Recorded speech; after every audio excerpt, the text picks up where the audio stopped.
Manchester City executed Guardiolaball to perfection on Saturday, but Chelsea played a major role in their own collapse.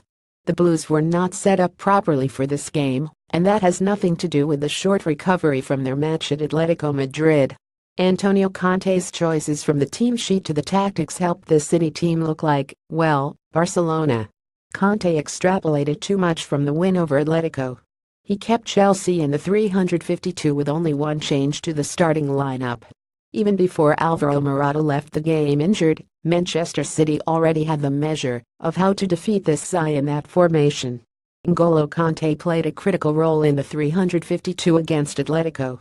He pressed high throughout the game, playing nearly as a winger on both sides of the ball, while still upholding his defensive duties.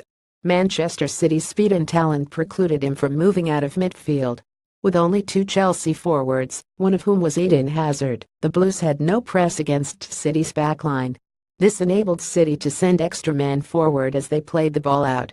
They were under no threat until they crossed midfield, at which point they were already fully swarming Chelsea into their final third. Cesc Fabregas played 86 minutes against Atletico Madrid on Wednesday. He had little impact on the game, as Atletico denied him the time he needs to find and deliver his trademark passes. In the previous game against Stoke City, he came on in the 68th minute and completely reshaped Chelsea's ball movement. Stoke allowed him the time and space he needs, and he took full advantage of it.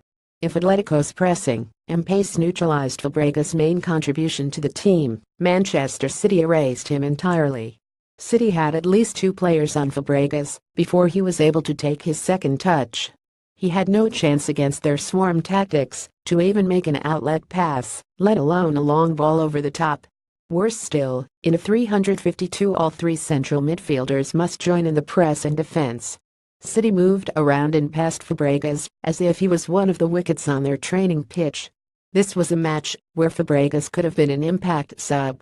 Chelsea persisted in the same failing game plan until the final whistle.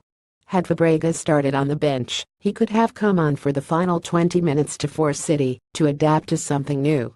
Instead, City shut him down until he ran out of gas and never had to worry about him changing the game as he otherwise could. The 343 would have sat Cesc Fabregas on the bench, solving one issue in place of either Pedro or Willian. This winger could have kept the pressure on City's centre-backs, forcing their midfielders to drop deep to start the outlet pass. This, in turn, would have allowed N'Golo Kanté or Timo Bakayoko to push up to continue the press. The overall effect would be more time in City's zone forcing a turnover, rather than being in complete reactivity mode in the Chelsea half. Chelsea showed how effective they can be in a 352 against Atletico Madrid.